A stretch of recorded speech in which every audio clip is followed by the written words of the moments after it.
Hi, everyone. Welcome back to Heartland Mamas. I'm Marie Brio. And I'm Heidi Henry, coming to you from 3 separate studios at the edge of the Great Red Divide. You can find our work at heartlandmamas.com and on the Demcast network. So, Marie, today we have Michelle, and I'd like you to go ahead and introduce her. I was going to say Faraday, and I know that that's wrong, so I'm going to let you take it from here.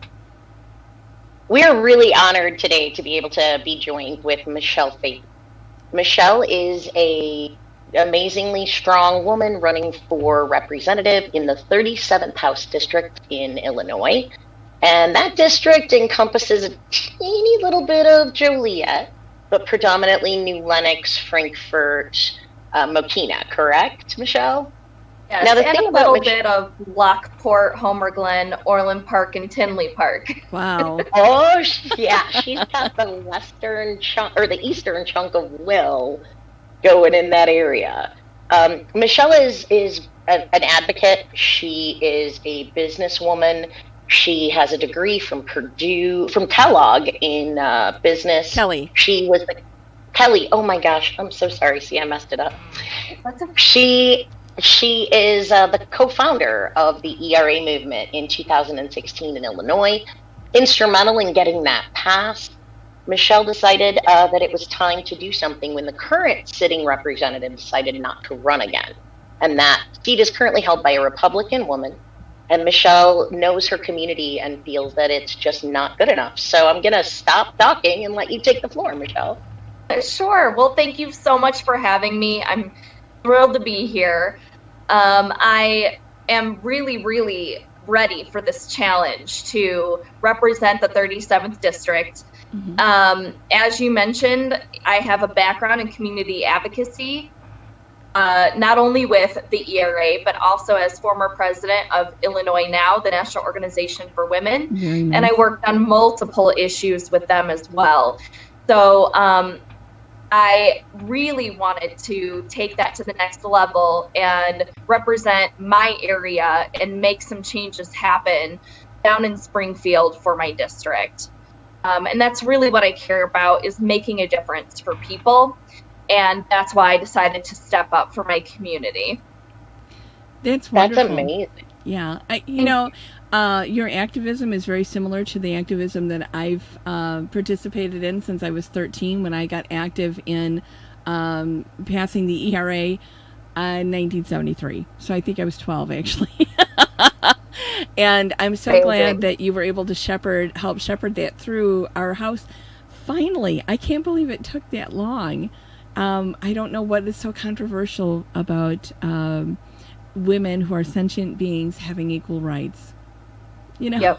What is so controversial about that?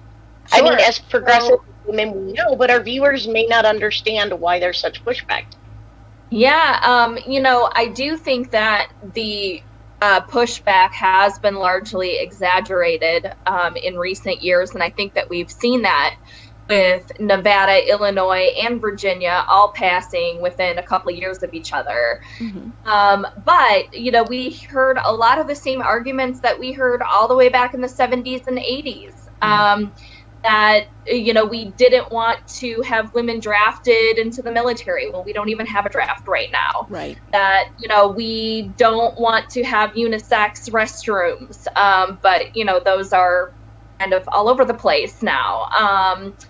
That, we didn't want to, have any strengthening of our rights for access to abortion. But that was actually decided under privacy laws, not, equal rights for women.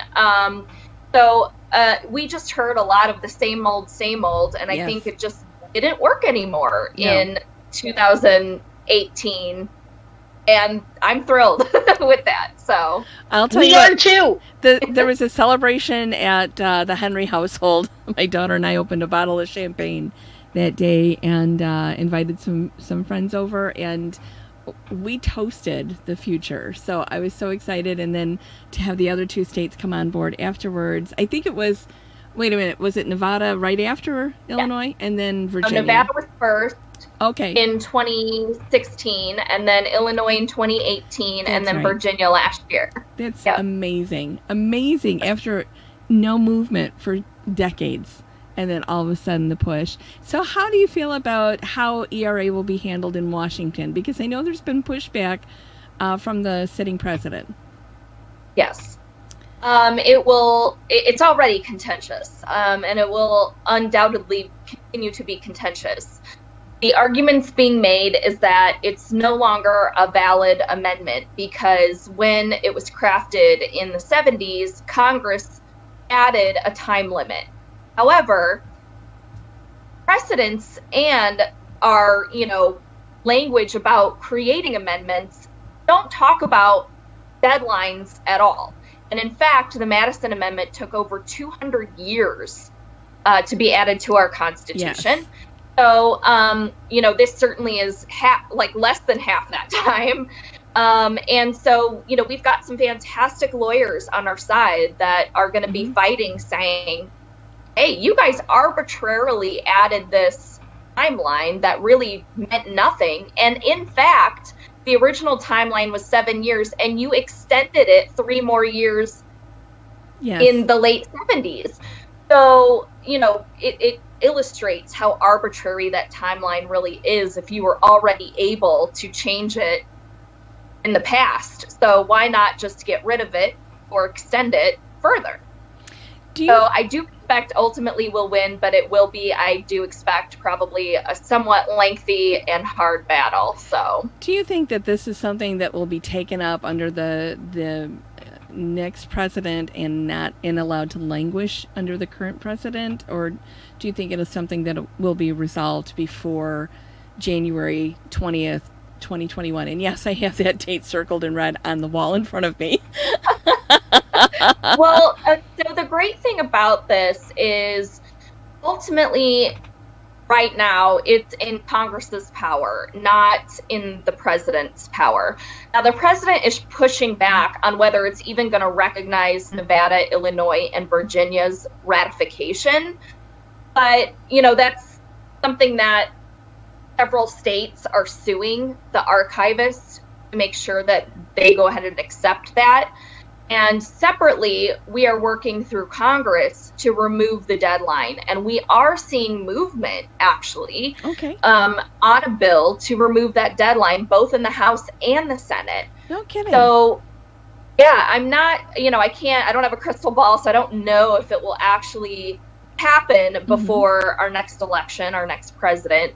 But I think that the possibility is there. And we've already got bipartisan legislators actually signed on to removing the deadline. So it could happen. Oh, yes. Fingers crossed. So one of the things I think is really unique about your background is the fact that, that there's this thing out there that you can't be an activist and a politician. You either have to be an activist or you have to be a politician.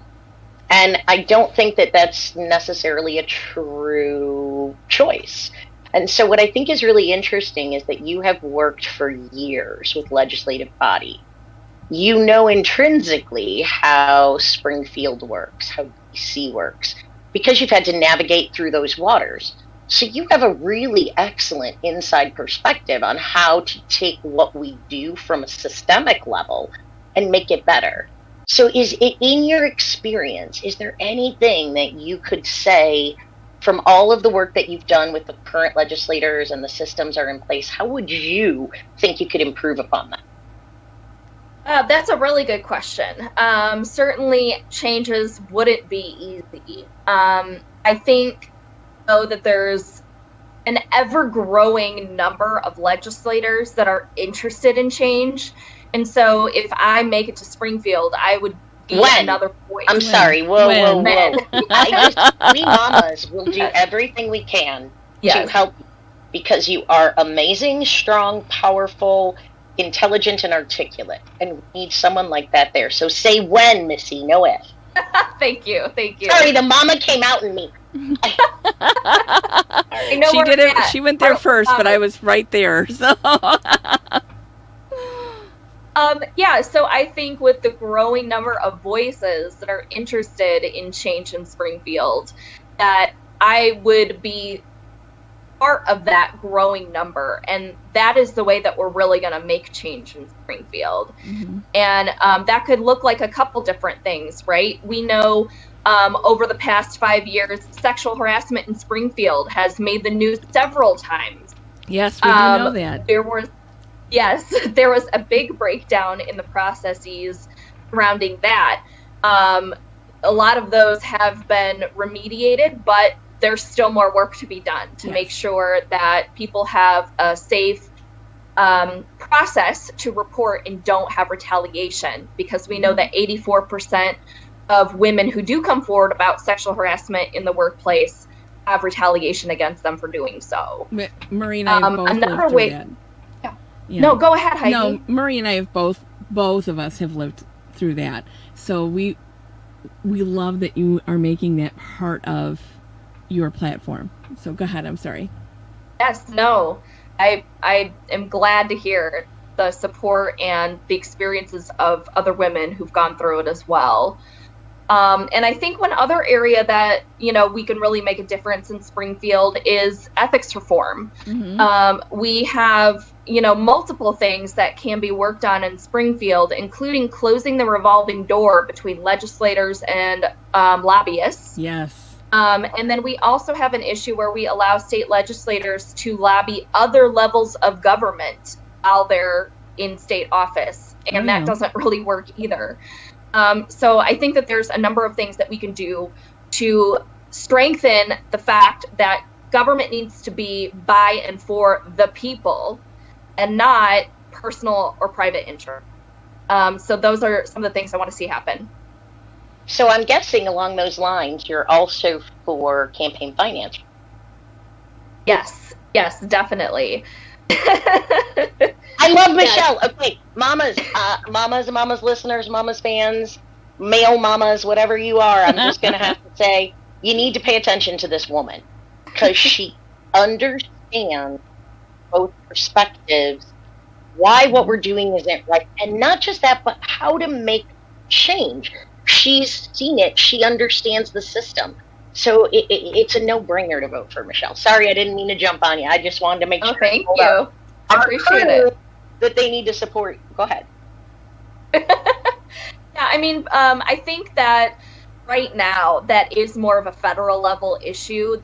Things need to change on there, but there's definitely ways that we can improve that whole system on the state level as well. But I think that, we're largely more hurting on the federal level in terms of campaign finance reform. And so I may not have purview over that area as a state legislator, but anywhere where I could, I would. Okay. Marie and I have done a few shows on dark money in politics, usually surrounding some of our senators, sitting senators. And it's terrifying. And seeing just even in my own race, the opponent I had in 2018 in a senatorial race, there was some dark money there. And even though she didn't have to spend a lot of money to beat me, it was alarming to watch what was coming in and from whom. And and when you see it on a grander scale, when you see the floodgates open and close through our Senate Majority Leader, it's absolutely terrifying how that can rework the system and prevent the work of the people from being done. Yeah. And on the state level, I think that there's been some legislation introduced to put caps on campaign spending. Yeah. And I think that is an excellent idea. That you can only spend X amount for a race, and I think that there's some concern that it would take away some of the revenue we generate from campaigns, because it's a moneymaker. Everything falls back into the moneymaker, but it also reduces the power that special interests and organizations and PACs have to influence our legislators. So I think that when you get to Springfield. Sorry to interrupt. It's even more than that, because, for someone like myself who, both myself and my husband work middle-class jobs, what it took for me to look at even running while trying to maintain my day job because I can't afford to leave my day job. Right. Up against, someone who is flush with, money. It already narrows the field in terms of who's even entering the race from the get-go. Right. And I think we're already cutting competition out by having the bar be so high. Right. Because your opponent doesn't have any limits on his spending, from a personal or familiar benefit. So dipping into their own private reserves or that from their family will allow them to outspend you.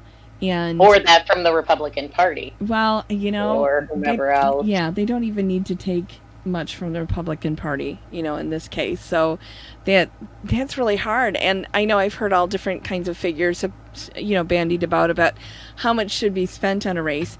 And we've all seen multi-million-dollar House and Senate races for state government. And that's ridiculous. It should never. It really is, because you have to remember, too, that the state considers these part-time positions. Yes. Now, I would argue the work that you put into it is not at all part-time, but still, the fact that the state considers this a part-time position and we're spending millions of dollars on it. Yeah.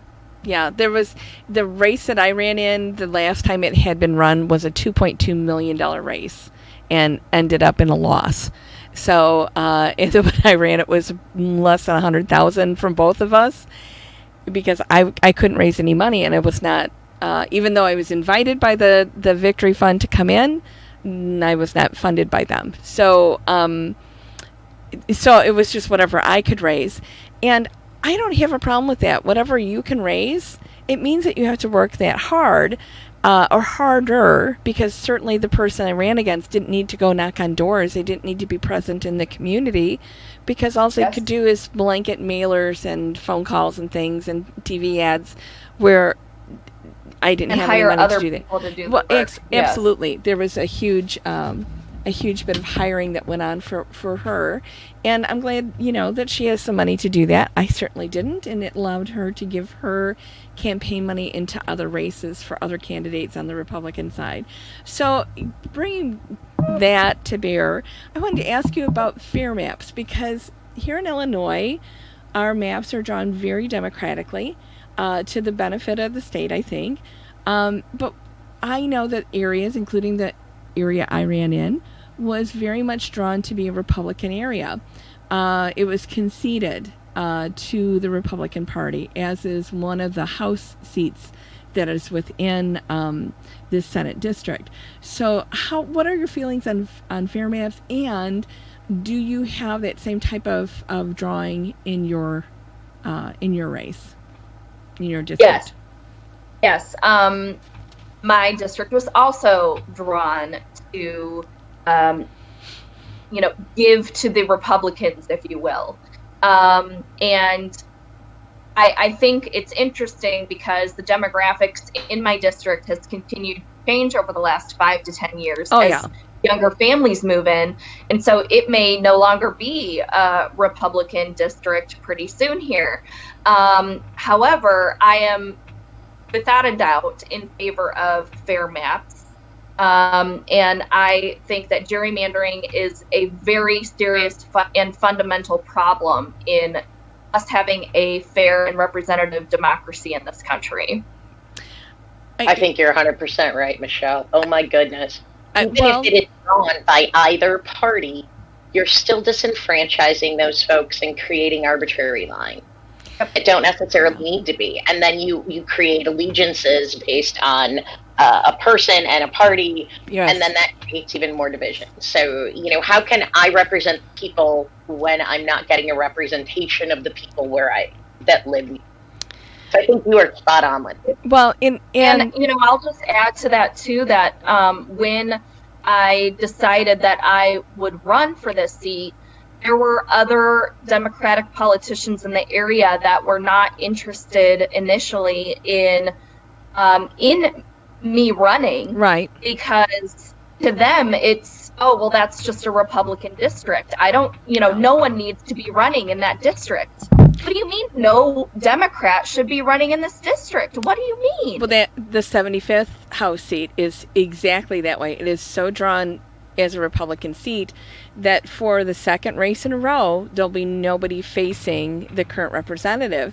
It's a fool's errand, because all you're doing is working your butt off, spending mostly personal funds, because it's like a 3 or 4 tier race, and so you're not going to get the help from the state to get it done, because that area has been conceded to the Republican Party, and it's really difficult, from those of us who are affected by what goes on in that race. It's not my representative, but it's within 2 miles of where I live, and it affects the school boards, it affects the policing, it affects the sheriff's department, the county clerk, it affects the state's attorney, which that one has a state's attorney that has a serious ethics violation, I think, coming to bear for calling up. He called people to come with and bear arms to protect the city of Morris, vigilantes. And the problem with that is that that's not what we do in Illinois. We're smarter than that. We're more evolved than that, I guess. And for, the Republican state's attorney to say, hey, we need to do this, it's because the state doesn't pay any attention to that House seat, and it filters down to everything. And above that is the Senate seat. So everything is tainted by that. There's no activity, and the Democratic Party works as hard as it can, and it knows it will get no love, from the state. And so I feel for you. I know it's an uphill battle. I ran in that same uphill battle myself, and boy, Marie can tell you, I gave it everything I had. Yeah, as did you, because she ran for Congress in a gerrymandered 16th congressional district. It is a safe seat. It's hard to find anybody to even run for that seat. Yes. So good for you. And we love Michelle. Yeah, okay, we will do everything. I do want to ask you though.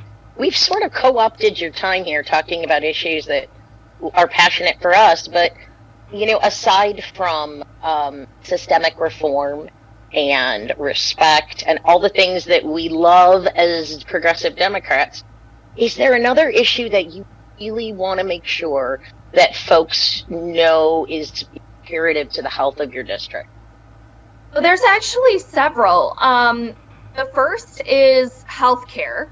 I think this is not unique to my district by any means. I think it's a countrywide issue, but there's something that we can do about it here in Illinois by expanding our Medicaid and Medicare programs so that there's access to affordable health care for more people.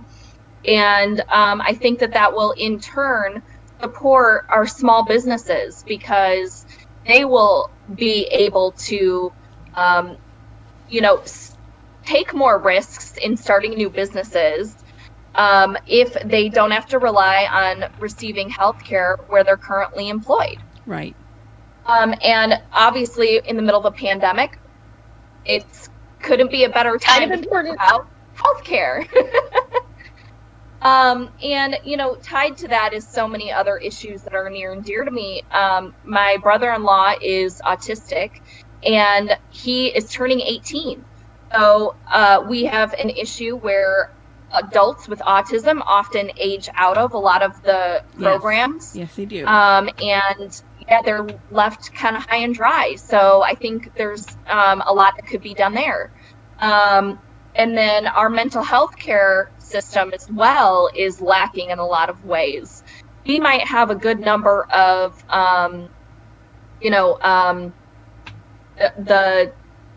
more severe facilities, but we are lacking in some of the more intermediate healthcare facilities that we need more of.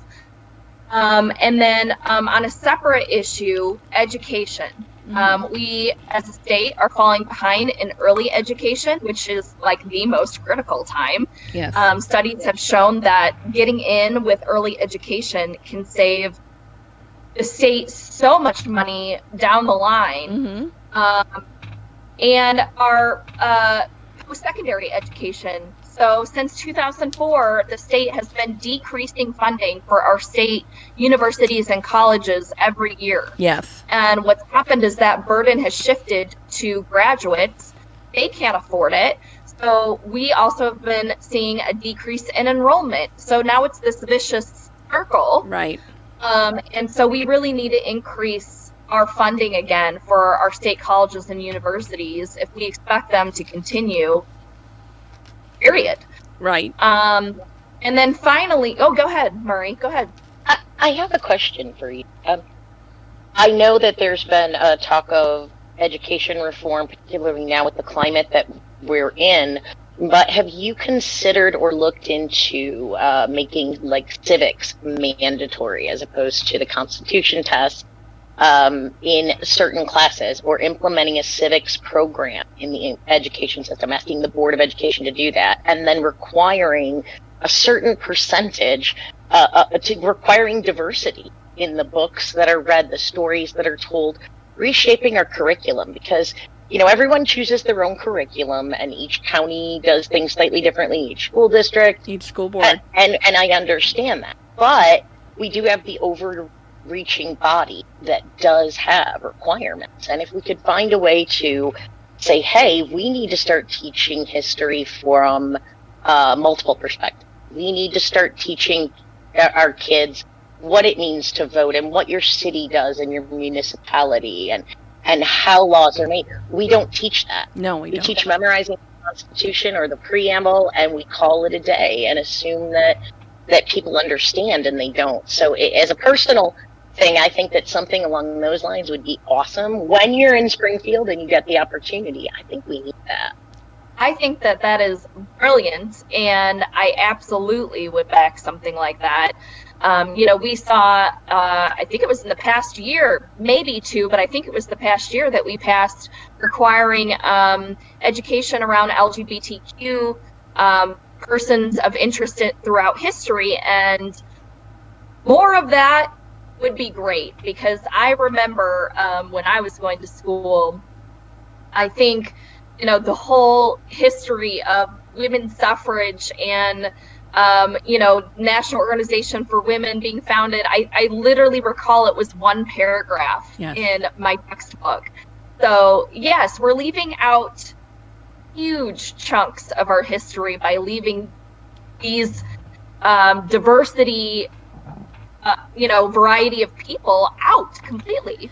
I think that in that we've whitewashed our history. It's a way to start to change it. You know, we're all living under these myths that, you know, we are the cowboy country, that we are always right and we're great, and all of these colonialism and mercenary capitalism is the way to go. But it's been built from the ground up. History is written by the winners in America, but that's not how it should be. So I love the fact that you're open to that and encourage that. That is amazing.